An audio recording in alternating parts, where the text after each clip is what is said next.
students. And the only way to show these films, I think, is the way they were intended to be shown, which is in a theater, on the big screen, with live music, and most importantly, with an audience. So thank you for coming. I applaud you for being here.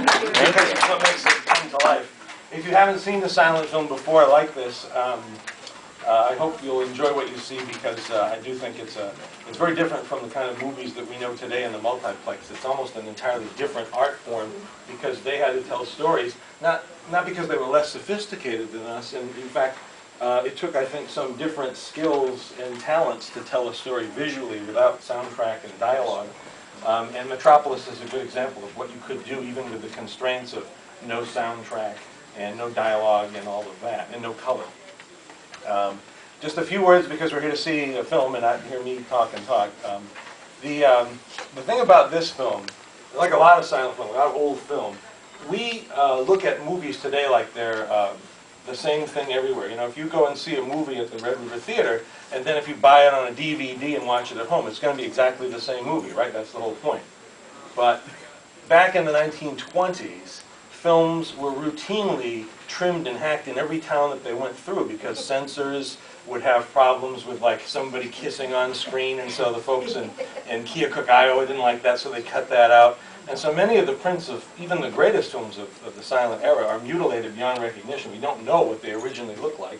And so it's a great challenge to put them back together so that we can see what audiences saw when they were first released. I played music at the Kansas Silent Film Festival last year, and one of the attractions was they had an entire reel of deleted scenes from one theater somewhere in Nebraska that someone had saved. And it was 10 minutes of kissing and leg shots and other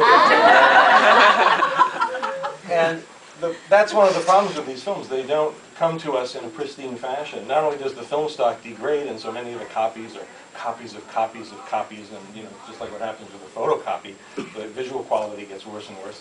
But the films themselves are all hacked and sometimes edited into almost nonsense sometimes. And so it's a real treat to be able to get a film, any film, but especially this one, back to very close to what audiences might have seen when it was first released. And this is a film from Germany.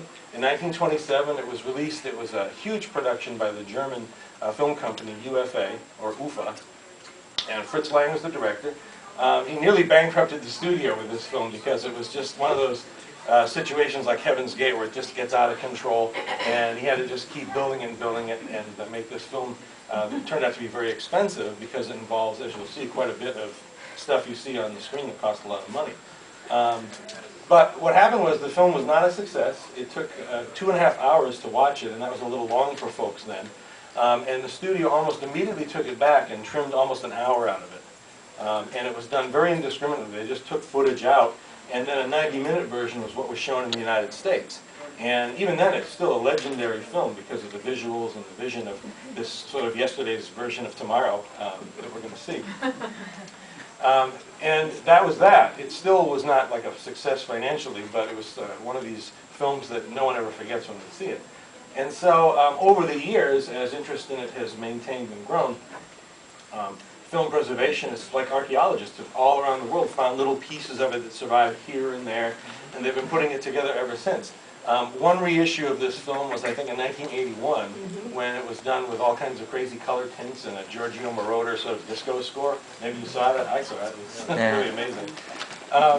But we figured it got up to about 2 hours of the film, and we figured that was as good as it was going to get. It would be unlikely that any more footage would be recovered. However, in 2008, as Barry mentioned, an entire print of the 2.5-hour original film was found in an archive in Buenos Aires, Argentina.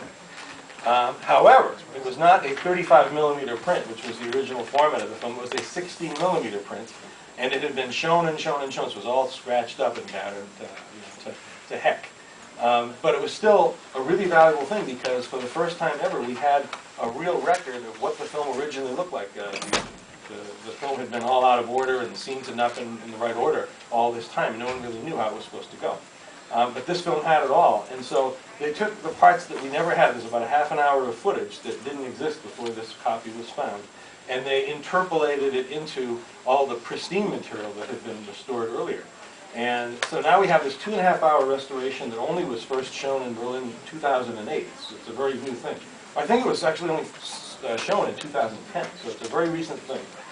And you'll see, just so you know, when you see this film, there will be switches from, it looks very nice black and white film like it was made yesterday. Suddenly the image will switch to a rather degraded image, and it's actually a slightly different shape than the full silent film screen, because the 16mm film had a slightly different ratio, so it's missing part of the footage at the top and the bottom. So when you see that, just be aware of that.